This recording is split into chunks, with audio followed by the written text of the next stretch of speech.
Hello everyone. Welcome to another tutorial on the Smart Assistant channel.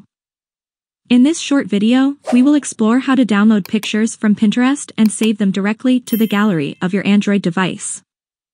So, if you're ready, let's get started with the process. The first thing you need to do is open your Pinterest app.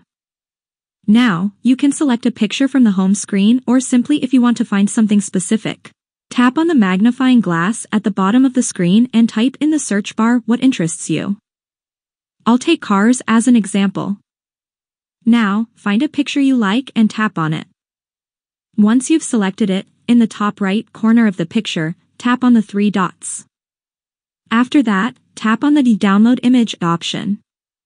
Now you can see a pop-up window with a notification that the image has been downloaded. Exit the Pinterest app now and go to your gallery.